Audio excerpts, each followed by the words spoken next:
Success ഫയലിലേക്ക് സ്വാഗതം. 100 പ്രധാനപ്പെട്ട ചോദ്യങ്ങളാണ് നമ്മൾ ഈ ക്ലാസ്സിലൂടെ നോക്കാൻ പോകുന്നത്. ആൻസേഴ്സ് ഹൈഡ് ചെയ്ത് വെച്ചിരിക്കുകയാണ്. ക്വസ്റ്റ്യൻ വായിക്കുമ്പോൾ തന്നെ നിങ്ങൾക്ക് ഉത്തരങ്ങൾ കിട്ടുന്നുണ്ടോ എന്ന് സ്വയം ഒന്ന് ചെക്ക് ചെയ്ത് നോക്കാൻ വേണ്ടിയിട്ടാണ്. എല്ലാം പ്രധാനപ്പെട്ട ചോദ്യങ്ങളാണ്. മുഴുവൻ ക്വസ്റ്റ്യൻസും അറ്റൻഡ് ചെയ്യാനായിട്ട് ശ്രമിക്കാം. അപ്പം നമുക്ക് സ്റ്റാർട്ട് ചെയ്യാം. ആദ്യത്തെ ചോദ്യം, ഇന്ത്യയുടെ ആകെ വിസ്തീർണത്തിന്റെ എത്ര ശതമാനമാണ് കേരളം? കേരളം എന്ന് പറയുന്നത് ഇന്ത്യയുടെ ആകെ വിസ്തീർണത്തിന്റെ എത്ര ശതമാനമാണ്? 1.18 ശതമാനമാണ്. 1.18%.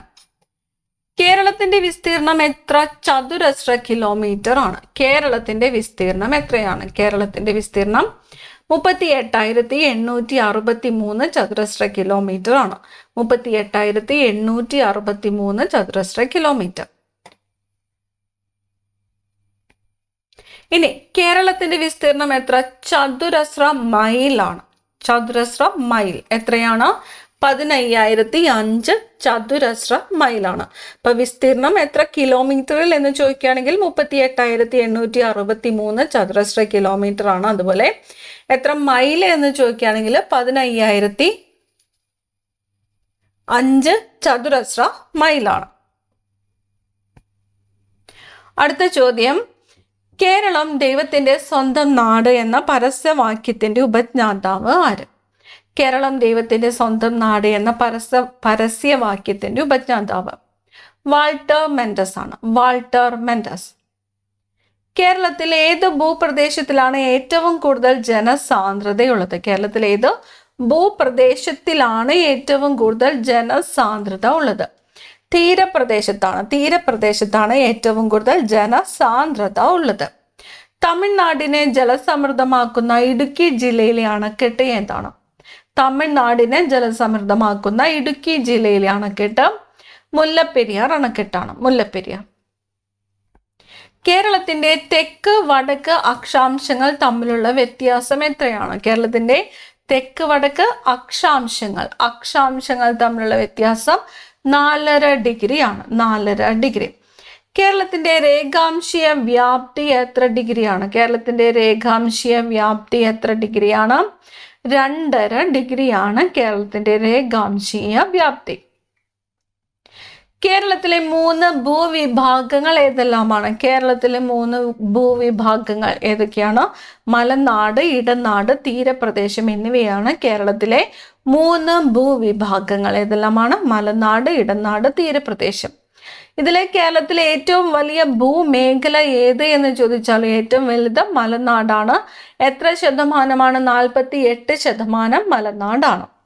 മലനാട് കഴിഞ്ഞാൽ കേരളത്തിലെ ഏറ്റവും വലിയ ഭൂവിഭാഗം ഏതാണ്? മലനാട് കഴിഞ്ഞു കഴിഞ്ഞാൽ ഇടനാടാണ് വരുന്നത്. ഇടനാട് 42%.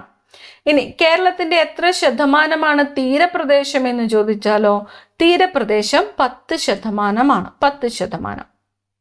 അടുത്ത ചോദ്യം, കേരളത്തിൽ മധ്യതടം ഏറ്റവും കുറവുള്ള ജില്ല ഏതാണ്? കേരളത്തില് മധ്യതടം ഏറ്റവും കുറവുള്ള ജില്ല ഇടുക്കി ജില്ലയാണ്. ഇടുക്കി ജില്ല.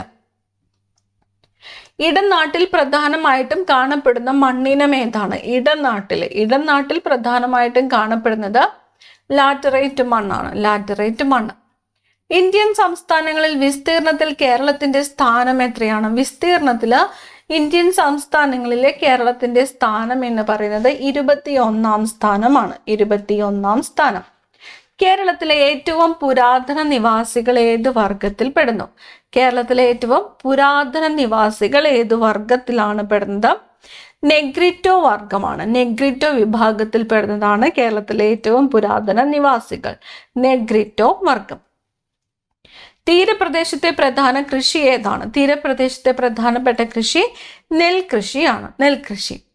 കേരളത്തിലെ മലനാടിന്റെ ശരാശരി ഉയരം എത്ര മീറ്ററാണ്? മലനാടിന്റെ ശരാശരി ഉയരം 900 മീറ്ററാണ്. 900 മീറ്ററാണ് മലനാടിന്റെ ശരാശരി ഉയരം. ഇടനാടിന്റെ ആകെ വിസ്തീർണം എത്ര ചതുരശ്ര കിലോമീറ്റർ ആണ്? ഇടനാടിന്റെ ആകെ വിസ്തീർണം എത്രയാണ്? 16,230 ചതുരശ്ര കിലോമീറ്റർ ആണ് ഇടനാടിന്റെ ആകെ വിസ്തീർണം. 16,230 ചതുരശ്ര കിലോമീറ്റർ ഇടനാടിന്റെ ആകെ വിസ്തീർണം.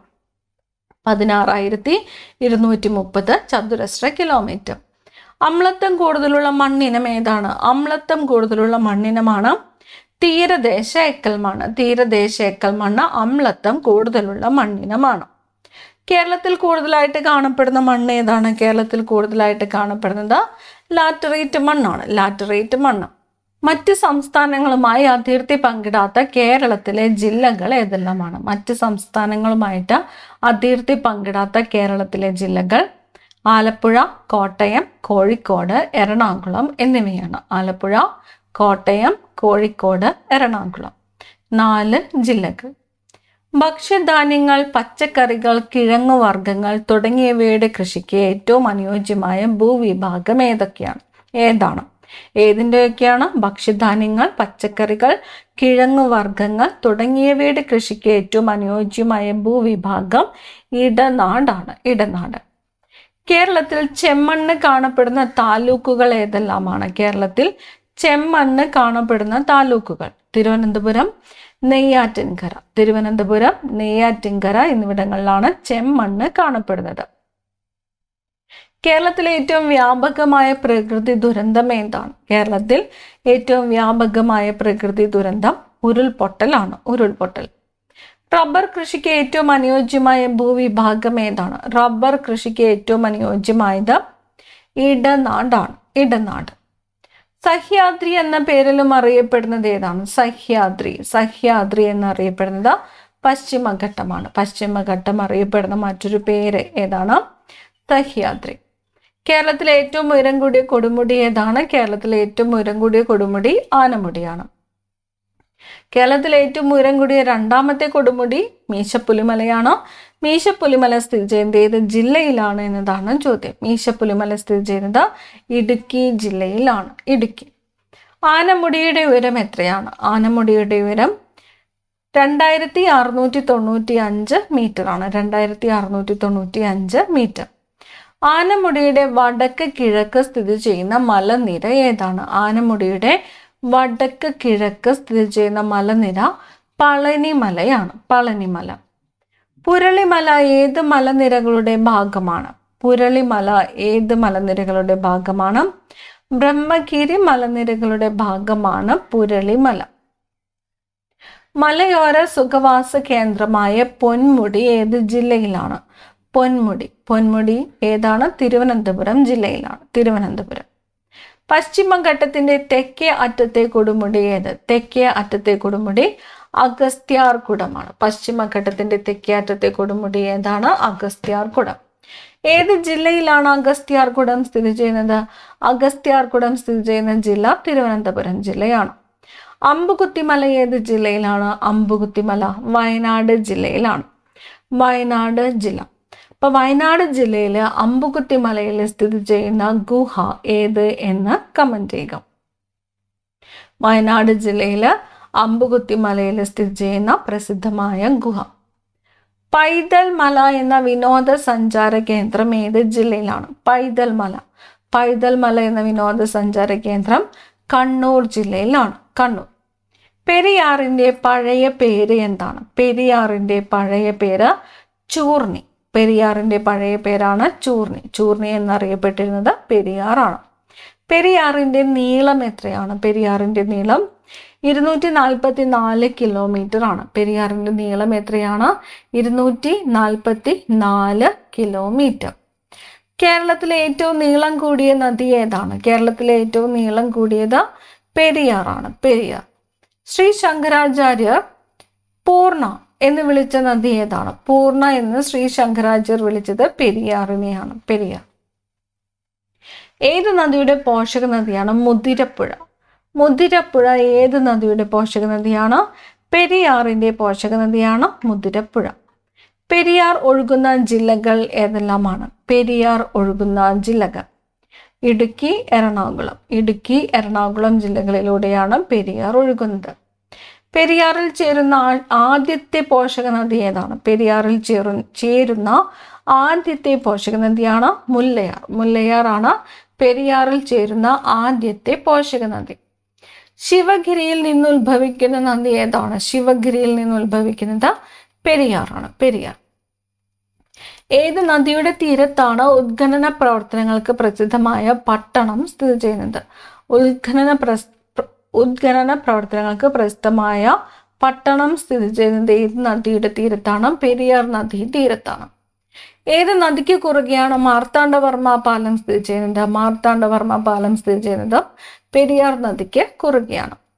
തൊട്ടിയാർ ഏത് നദിയുടെ പോഷക നദിയാണ്? തൊട്ടിയാർ പെരിയാർ നദിയുടെ പോഷക നദിയാണ്. പെരിയാർ.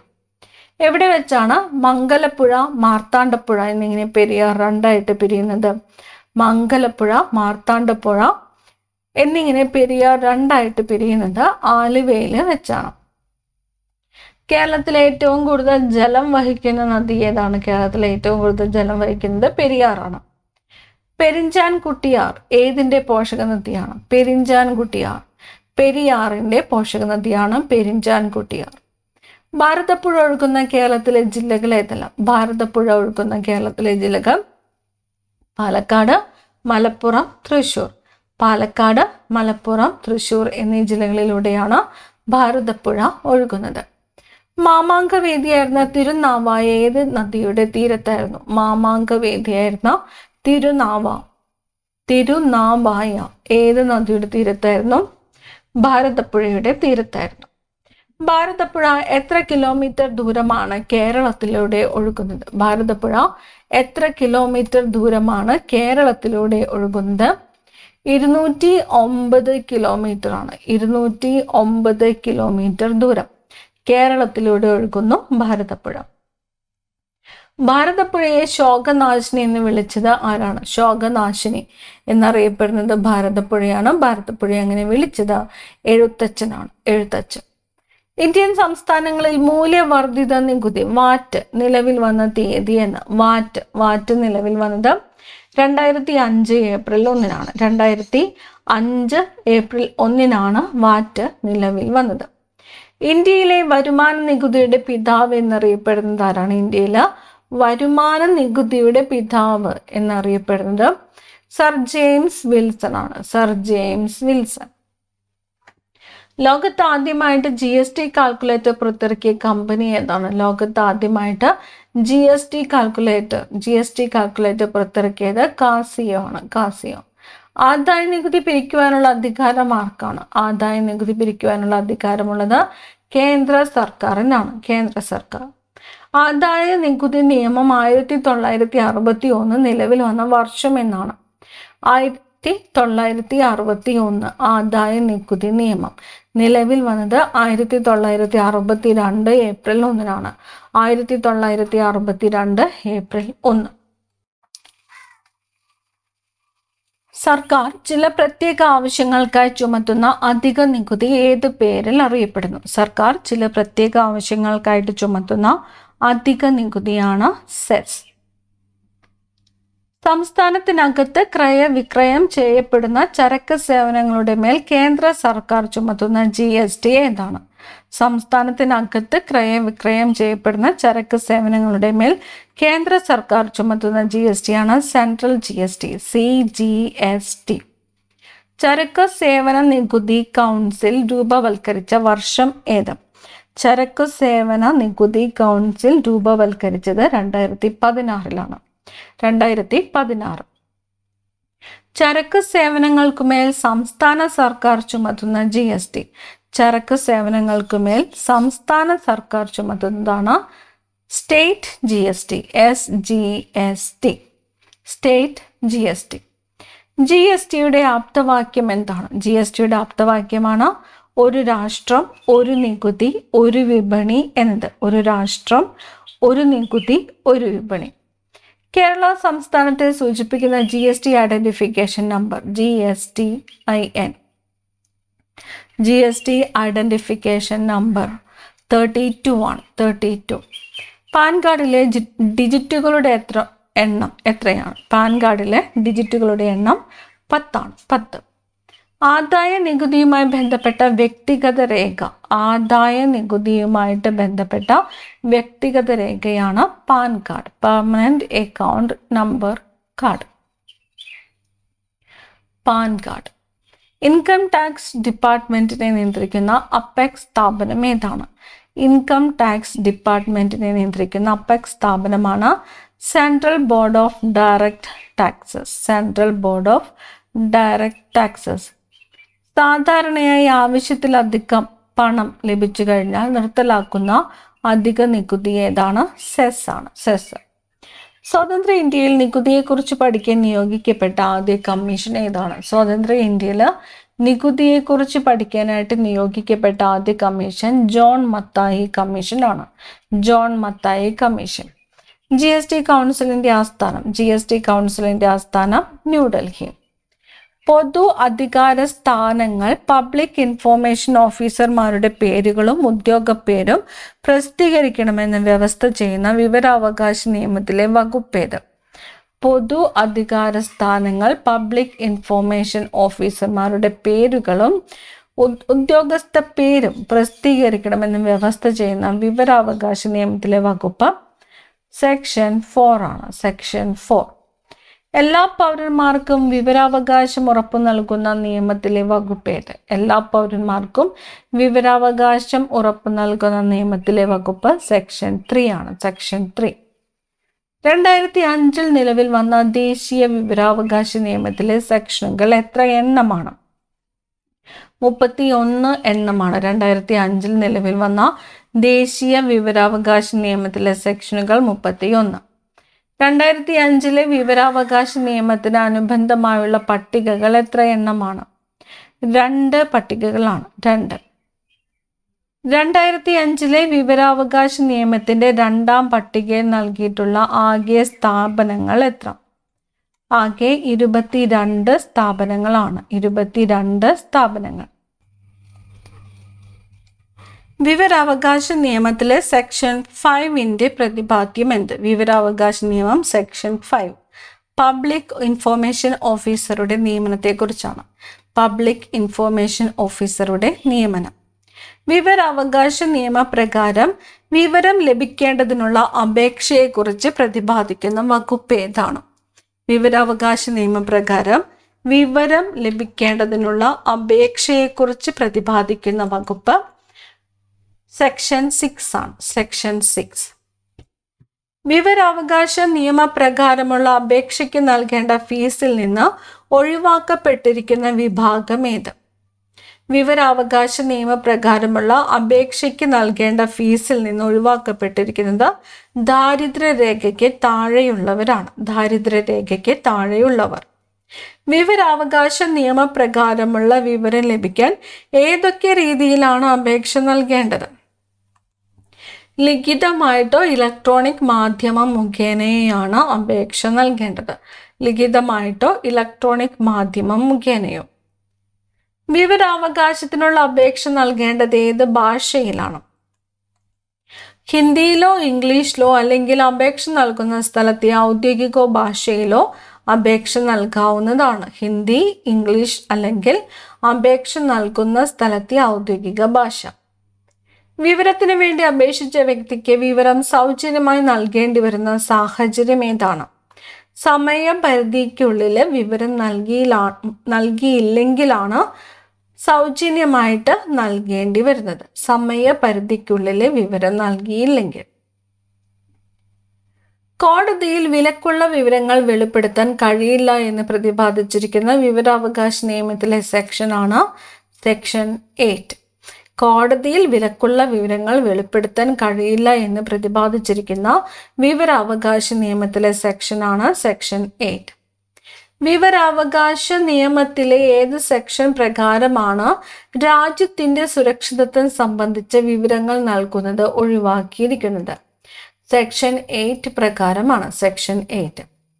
സാധാരണ നിലയിൽ വിവരാവകാശ നിയമപ്രകാരം ലഭിച്ച അപേക്ഷയിൽ എത്ര ദിവസത്തിനകം പബ്ലിക് ഇൻഫോർമേഷൻ ഓഫീസർ അപേക്ഷകന് വിവരം നൽകണം? 30 ദിവസത്തിനകമാണ്. 30 ദിവസത്തിനകം. കുടുംബശ്രീയുടെ തൊഴിലില്ലായ്മ നിർമ്മാർജ്ജന പരിപാടി ഏതാണ്? കുടുംബശ്രീയുടെ തൊഴിലില്ലായ്മ നിർമ്മാർജ്ജന പരിപാടിയാണ് കേരളശ്രീ. കേരളശ്രീ. കുടുംബശ്രീയുടെ 3 തൂണുകൾ എന്നറിയപ്പെടുന്നത് ഏതെല്ലാമാണ്? കുടുംബശ്രീയുടെ 3 തൂണുകൾ എന്നറിയപ്പെടുന്നത് സൂക്ഷ്മ വായ്പ, സംരംഭകത്വം, ശാക്തീകരണം. സൂക്ഷ്മ വായ്പ, സംരംഭകത്വം, ശാക്തീകരണം. നിർഭയ പദ്ധതി നടപ്പാക്കുന്നത് കേരളത്തിലെ ഏത് വകുപ്പാണ്? നിർഭയ പദ്ധതി നടപ്പാക്കുന്നത് സാമൂഹിക നീതി വകുപ്പാണ്. സാമൂഹിക നീതി വകുപ്പ്. കുടുംബശ്രീയുടെ ഖരമാലിന്യ സംസ്കരണ പദ്ധതി. കുടുംബശ്രീയുടെ ഖരമാലിന്യ സംസ്കരണ പദ്ധതിയാണ് തെളിമ. കുടുംബശ്രീയുടെ ആഭിമുഖ്യത്തിലുള്ള ഇൻഷുറൻസ് പദ്ധതി ഏതാണ്? കുടുംബശ്രീയുടെ ആഭിമുഖ്യത്തിലുള്ള ഇൻഷുറൻസ് പദ്ധതിയാണ് ജീവൻ ദീപം ഒരുമ എന്നത്. ജീവൻ ദീപം ഒരുമ. ഹരിത കേരളം മിഷനും കുടുംബശ്രീ മിഷനും സംയുക്തമായിട്ട് വസ്ത്ര റീസൈക്ലിംഗ് ആരംഭിച്ച പദ്ധതി. വസ്ത്ര റീസൈക്ലിംഗ് പദ്ധതിയാണ് മാറ്റത്തിൻ്റെ നൂലിഴ. മാറ്റത്തിൻ്റെ നൂലിഴ. ഹരിത കേരളം മിഷനും കുടുംബശ്രീ മിഷനും സംയുക്തമായിട്ട് വസ്ത്ര റീസൈക്ലിംഗ് ആരംഭിച്ച പദ്ധതിയാണ് മാറ്റത്തിൻ്റെ നൂലിഴ. കുറഞ്ഞ വിലയ്ക്ക് കുടിവെള്ളം ലഭ്യമാക്കുന്ന കുടുംബശ്രീയുടെ പദ്ധതിയാണ് തീർത്ഥം. കുറഞ്ഞ വിലയ്ക്ക് കുടിവെള്ളം ലഭ്യമാക്കുന്ന കുടുംബശ്രീ പദ്ധതിയാണ് തീർത്ഥം. കുടുംബശ്രീ ഉൽപ്പന്നങ്ങൾ വീടുകളിൽ വിൽപ്പനയ്ക്ക് എത്തിക്കുന്നതിനായിട്ട് ആരംഭിച്ച പദ്ധതി ശ്രീ ഷോപ്പി. ശ്രീ ഷോപ്പി. അതിഥി തൊഴിലാളികൾക്കായുള്ള കുടുംബശ്രീ പദ്ധതിയായ ഹമാര ഭായ് ഓർ ബഹൻ ആരംഭിച്ച ആദ്യ ജില്ല ഏത്? പാലക്കാടാണ്. അതിഥി തൊഴിലാളികൾക്കുള്ള കുടുംബശ്രീ പദ്ധതിയായ ഹമാര ഭായ് ഓർ ബഹൻ ആരംഭിച്ച ആദ്യ ജില്ല പാലക്കാട്. മത്സ്യത്തൊഴിലാളികളുടെ അഭ്യസ്ത വിദ്യരായ പെൺമക്കൾക്ക് വേണ്ടിയുള്ള പദ്ധതിയാണ് തീര നൈപുണ്യം. തീര നൈപുണ്യം. സ്ത്രീ സമത്വം ലക്ഷ്യമിട്ട് കേരള സാംസ്കാരിക വകുപ്പ് ആരംഭിച്ച പദ്ധതി. സ്ത്രീ സമത്വം ലക്ഷ്യമിട്ട് കേരള സാംസ്കാരിക വകുപ്പ് ആരംഭിച്ച പദ്ധതിയാണ് സമ. നിർഭയ പദ്ധതിയുടെ ലക്ഷ്യം എന്താണ്? സ്ത്രീ സുരക്ഷിതത്വമാണ്. രാജ്യത്ത് ആദ്യമായിട്ട് നിയമസഭയ്ക്കുള്ളിൽ ലാപ്ടോപ്പും ഐപാഡും ഉപയോഗിക്കാൻ അനുമതി നൽകിയത് ഏത് സംസ്ഥാനമാണ്? കേരളമാണ്. കേരളം. അവസാനത്തെ ചോദ്യം, തിരുവിതാംകൂറിൽ നിയമനിർമ്മാണ സഭ ആരംഭിച്ച വർഷം. നിയമനിർമ്മാണ സഭ ആരംഭിച്ച വർഷം 1888 ആണ്. 1888 തിരുവിതാംകൂറിൽ നിയമനിർമ്മാണ സഭ ആരംഭിച്ചത്. ഈ ക്ലാസ്സിലെ ഏറ്റവും പ്രധാനപ്പെട്ട 100 ചോദ്യങ്ങളാണ് നമ്മൾ നോക്കിയത്. ഒരു ക്വിക്ക് റിവിഷനായിട്ട് എടുക്കുക. അപ്പോൾ നമുക്ക് അടുത്ത ക്ലാസ്സിൽ കാണാം. Thank you.